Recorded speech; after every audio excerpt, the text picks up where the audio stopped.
From the Times and the Sunday Times, this is The Story. I'm Manveen Rana.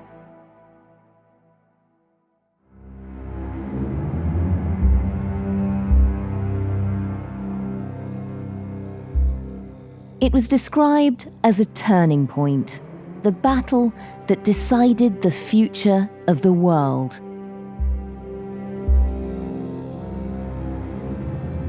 In the summer of 1943, the Battle of Kursk, one of the fiercest, bloodiest battles of the Second World War, broke out, and the first day of fighting was the deadliest in the history of aerial warfare.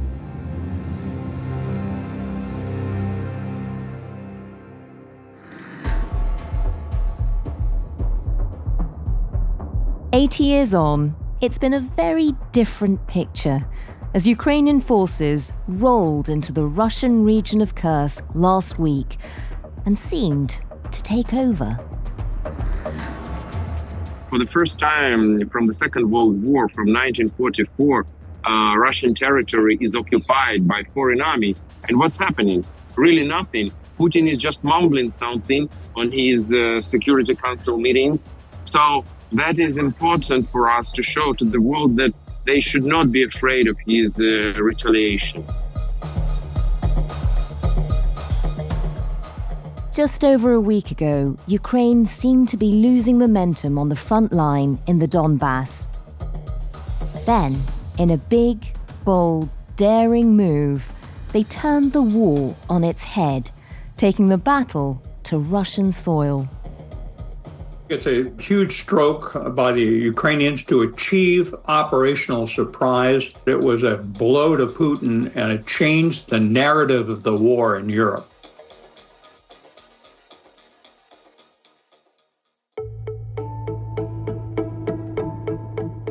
After months of war in which every metre of Ukrainian territory has taken weeks of bloody battle and cost many lives to win, the Ukrainians have suddenly managed to take 30 kilometres of Russian land in days.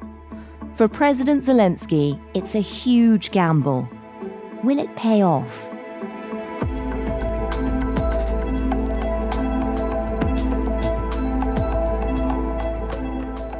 The story today: Putin's humiliation in Kursk.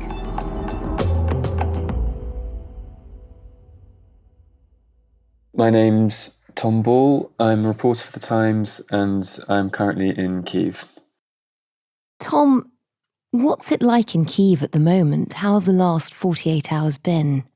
Well, this incursion, raid, attack, invasion, however you'd like to call it, is certainly being talked about a lot. In fact, it's one of the subjects that people turn to most readily when you meet them. I think it's provided people with a good deal of optimism, having had several months in which that's been in short supply. I think for the moment, the aims and intentions of the operation are very unclear, and the government has been quite reluctant to comment on it. You know, every day you read here about how the Russians are advancing another few hundred meters in Donbass and edging ever closer towards the city of Pokrovsk in Donetsk region. And so I think fundamentally what this has done is shift the narrative and give people something, a small modicum of hope to hold on to. Is that what you're hearing? Because I know there have also been attacks on Kyiv, almost in retaliation. Are there fears for what this incursion into Russia might bring? Yeah, there was. On Saturday, there was the Russians fired 4 ballistic missiles at Kyiv. In this case, the debris fell in a suburb of Kyiv and killed a man and his 4-year-old son. Defence source that I spoke to here a couple of days ago said that they were expecting the Russians to retaliate. They felt that this is the sort of thing that Putin would not want to be seen to leave unpunished, and that they would most likely be looking for a high-profile target. Yeah. I mean, despite fears of that, though, as you walk around Kyiv at the moment, do people have a spring in their step? Is there a sense of morale being boosted by this?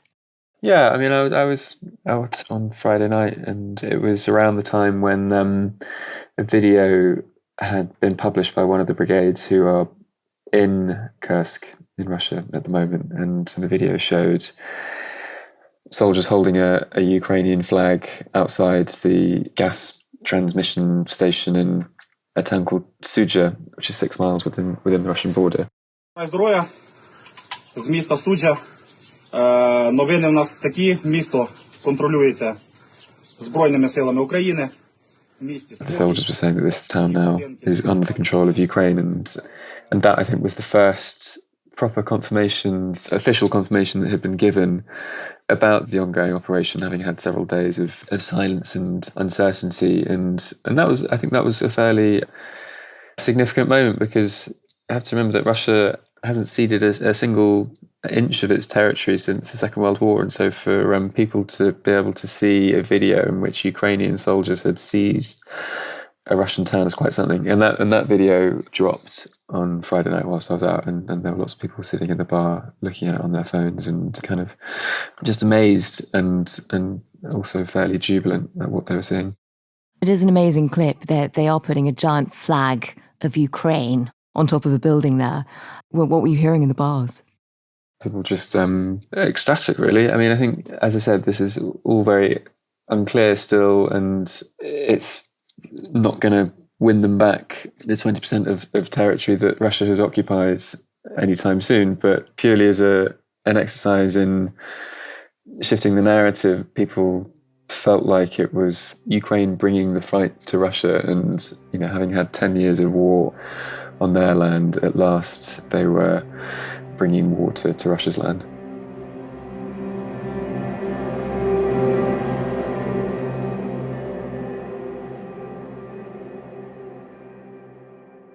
And Tom, just take us back a week to where all of this began, because when the Ukraine advance on Kursk began, I think it would be fair to say it shocked everyone.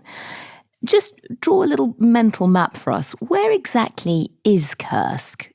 Kursk is a region, as well as a city, on the southwestern border of Russia and the northeastern border of Ukraine. So the nearest city in Ukraine is a city called Sumy, and that's about sort of 100 miles northwest of Kharkiv and a little bit more northeast of Kiev.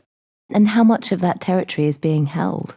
I should preface this by saying that all the information about this is pretty sparse, and a lot of it comes from open source investigation and Russian and Ukrainian military bloggers, and to a certain extent the Russian Ministry of Defense. But from what we understand as of today, there are some reports that Ukraine might have pushed as far as 20 miles inside the border, and all the while seizing towns and villages along the way.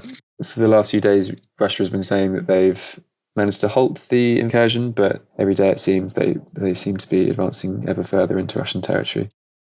And Tom, the Russians were clearly caught unaware. Was there any resistance when the Ukrainians rolled in?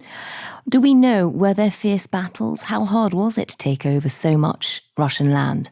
Well, the Ukrainians clearly targeted an area of the border that they felt Russia's defences were weakest. It probably was manned by less experienced units as well as by conscripts. There's also reports that there were Chechen battalions there as well, and the people that were defending it were not battle-hardened anyway. So for the Ukrainian brigades who crossed the border, many of whom we understand had been rotated off the Eastern Front, it was very easy for them to burst through the Russian defensive lines because they were much better organised, much more experienced. But certainly in those first few days, it was poorly defended by inexperienced units and battalions. And it seems surprising because the Russians must have seen the Ukrainian troop build-up around that region. You know, it should have been a hint that they were about to invade. There was about to be an incursion. Just describe what happened when the Ukrainians went in. I mean, what happened to the local Russians who lived there? Firstly, I mean, I think the build-up was pretty quick. From what we understand, the troops that were sent across the border themselves were unaware until it was basically happening, what they were being tasked with, and they only moved up to the border a couple of days before from other parts of Ukraine. But there also have been reports that Russian leaders were given intelligence about a build-up there, which they chose to ignore, which within the internecine conflict amongst Russian elites could be, attempts at besmirching the Russian military leadership, but it could also be true that they didn't take it as seriously as they could have done. On what happened when they crossed the border, there was a lot of fierce fighting, particularly around Suja to begin with, and one of the sources that we used to find out what was going on in those early days was videos that were posted on local Telegram channels for Russians living in Suja, and there are several videos showing quite heavy destruction to the centre of the town, as well as videos of people in their cars fleeing. People are stocking up on emergency supplies, and many are volunteering to donate blood. Videos posted on social media show people packing their belongings, as well as long lines of cars as they try to flee the fighting. Seeing bodies of soldiers lying in the field, burnt out trucks, burnt out cars, and mines along the roads. We went to Sumy, to the border, on the Wednesday, so the day after the incursion began, and from there we could hear quite loud thuds in the distance. We could see helicopters going across, we could see Ukrainian tanks and convoys being sent across the border, or at least in the direction of the border.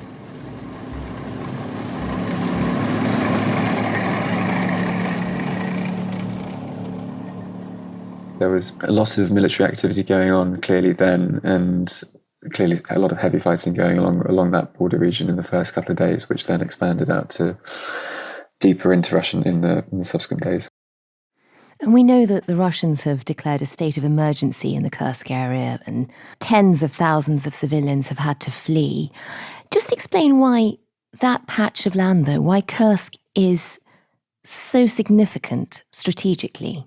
At Suja, the town that I mentioned, there is a gas distribution hub through which about half of Russia's gas into Europe passes. So that's obviously of huge strategic importance. There's also the Kursk nuclear power plant, which is one of the biggest, if not the biggest, nuclear power plants within Russia. Ukrainian troops are still quite a way off from that. I think it's about 60 miles within the border. But there have been some speculation that they might seek to try and capture that, potentially in retaliation for Russia having seized the Zaporizhzhia nuclear power plant in Ukraine.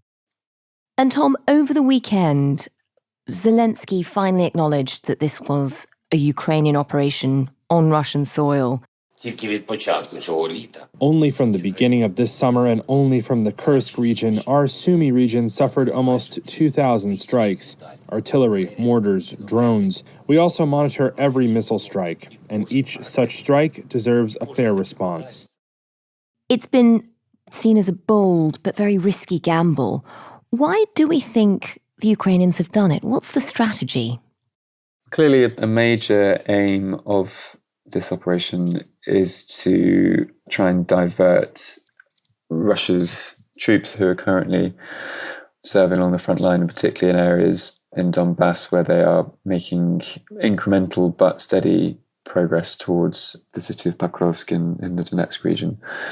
And there have been some signs that this is working. It's thought that there are units on that front line at various points that have been redeployed, but I think it's clear that the Russians aren't doing it particularly quickly, and they're not fools. They know that this is clearly a plan for Ukraine to try and pull those troops off the Eastern Front. But also I think it's about showing that Russia has quite a soft underbelly, and that the Russian high command may have to reassess how it defends its borderlands if Ukraine makes a habit of sending these sorts of operations across the border. One source I was speaking to the other day said that this highlighted the fact that for all that Russia likes to talk up its army and claims that it's the second best military in the world, the fact that it can't even control its own borders demonstrates that actually it's not quite the force that it likes to project itself as. And Tom, as much as it's signalling to the domestic audience in Ukraine that, there is something still worth fighting for, Is this also very important in signalling to the West, particularly America, given that Ukraine is becoming an election issue? How important is this in signalling intent and showing that Ukraine is still a fighting force for the Americans? The response to the Americans has been very interesting. This is the kind of thing which a year ago, 2 years ago, would have caused considerable anxiety amongst Ukraine's Western allies, not least for the fact that it appears Western heavy armour and technology has been used on Russian soil. The White House has said that the incursion hasn't violated any of the terms with regard to the restrictions it places on Ukraine in using its weaponry against Russia. It seems to me a sign that they are perhaps more comfortable than they were previously about Ukrainian incursions into Russia. Putin has repeatedly made it known that Russia's nuclear doctrine states that it's justified in using nuclear weapons if there's any threat to its territorial sovereignty. So obviously the fear amongst Western leaders has always been that any attack on Russian soil would potentially escalate the conflict to a much greater level. But the fact that the West has been seemingly more relaxed in its responses is perhaps an important shift in the dynamic. It is really interesting. It does feel like the West has been so nervous about triggering a response, about things escalating. And this is a sign that many of the Ukrainians have been saying this is a sign that it can be done. They'll be more confident about that. And it also feels like NATO feels happier funding a lot of the fighting in Ukraine when there's a sense that they're plucky and they might have a chance. They might pull off a miracle. All of this helps with that too. Does it help in terms of America's election campaign? And particularly, is this almost a signal to Donald Trump? Fundamentally, this is a signal to the world, that includes Donald Trump, that Ukraine is still a force to be reckoned with and isn't taking this lying down. And this kind of narrative of inevitability that Russia is just going to keep pressing and keep grinding them down, it is not inexorable that this is going to happen and that there is an alternative to that. I think probably it's unlikely to change Trump's mind. I mean, I have to see how it plays out, but I think ultimately, he seems fairly set in his position. And Tom, this is a huge gamble for the Ukrainians. They have sent a lot of troops into Kursk at a time when things weren't going brilliantly on the front line in the Donbass. What's at stake for Zelensky? I mean, could this all go horribly wrong? As I said, for civilians, ordinary people for whom the last few months have been, in fact, the last year really has been quite a depressing time. It has been invaluable in providing some small glimmer of optimism. I mean, I spoke to several people who are currently serving within the army, and they were a little bit more cautious in their optimism. I think for them, this represents a highly risky maneuver, and there are some reports that Ukraine has committed up to 10,000 troops to it. And at a time when its front lines are very, very thinly spread, then people are concerned that this would then leave them vulnerable if all doesn't go as planned. But President Zelensky had been pushing for a while for some kind of counteroffensive operation of this sort. And I think he recognises that not only does he need to demonstrate to both Ukrainian public, but also his Western allies that Ukraine isn't down and out and that there is something still worth fighting for.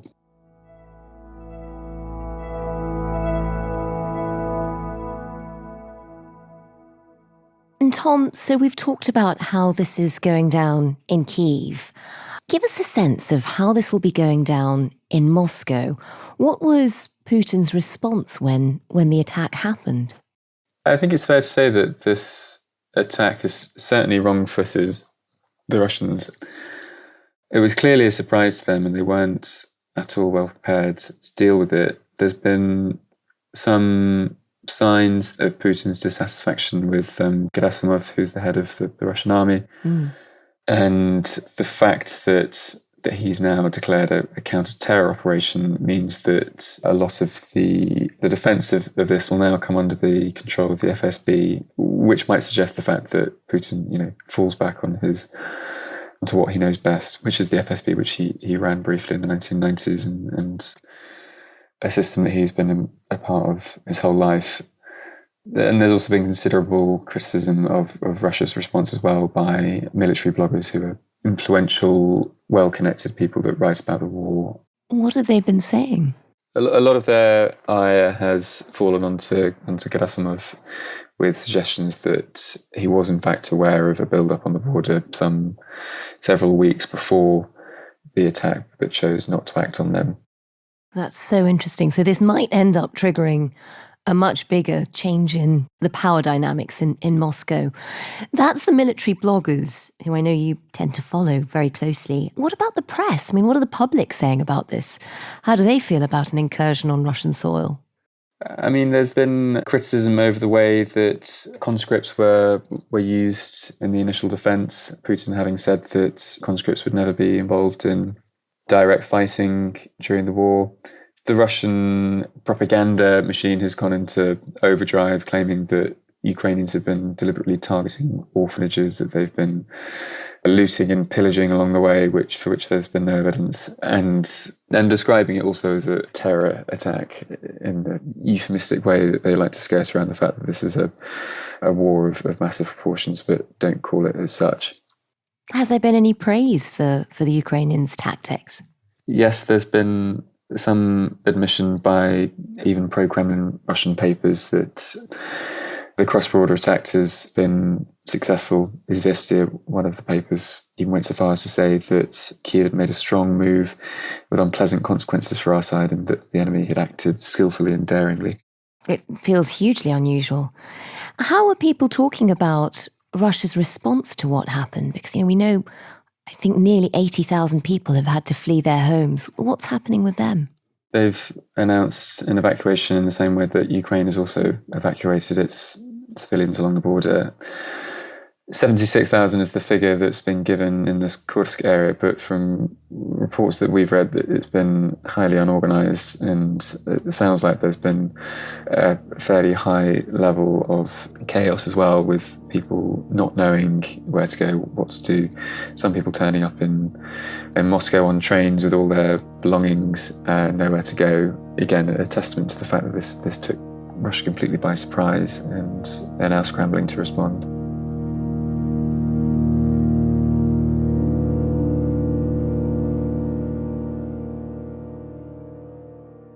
We know that this is a huge test, really, for Zelensky. He's taken such a big gamble. Is it also a moment where it could change Putin's reputation at home and abroad? I mean, what's at stake for him? I think it's highly symbolic. Kursk is an area where there was heavy fighting during the Second World War between the Soviet Union and the Nazis, and for Ukraine to be crossing into Russian territory again in the same region, it's a symbolic moment, I think, and it has the potential to be hugely damaging for Putin's reputation as the person entrusted to maintain Russia's sovereignty and territorial sovereignty. The fact that pro-Kremlin press has gone into propaganda overdrive is a testament to that fact, that the Kremlin views as being potentially quite dangerous for them, and to have images of people along the border, Russians along the border, fleeing their homes, is an image that Putin won't be able to tolerate for much longer. And I think the longer this goes on, the more damage it will do to him. So I think that's the calculation that the Ukrainians are making, that the longer they remain there and the longer they push into Russian territory, the more Putin will have to issue a stronger and stronger response, and for that we'll have to draw his resources from elsewhere and thereby relieve the pressure on the rest of the front line.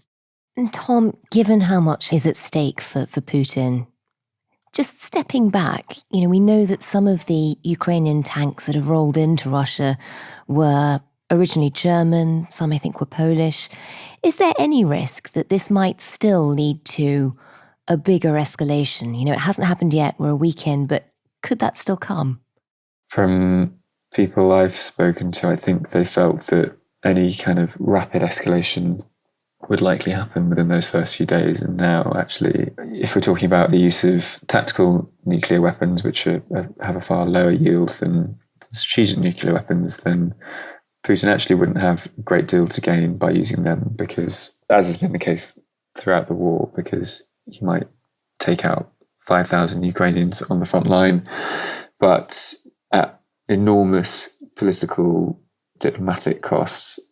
5,000 Ukrainians is a huge number of dead, but it wouldn't have a sort of bearing on the war that would immediately cause Ukraine to surrender. And Tom, as somebody who's watched this war since it broke out, do you think this incursion into Kursk, could this be a game changer? Could this end the war any sooner? I think it's unlikely to change the war anytime soon, but it certainly sets a precedent with regards to how Ukraine is perceived and Ukraine's relationship also with the West, as we've discussed. And if this is a success, then Russia will have to reevaluate the way that it defends its borders. It will also be an enormous reputational blow for them as well. The ramifications of that could be long-lasting and could, in terms of strategy, not have an enormous bearing in the short term, but in the long term could certainly prove helpful for the Ukrainians.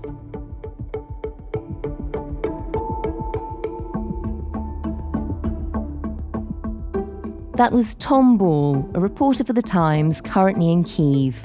You can read Tom's dispatches from Kyiv and Sumy by the border with Kursk, as well as all of his continuing coverage on the latest developments at thetimes.com.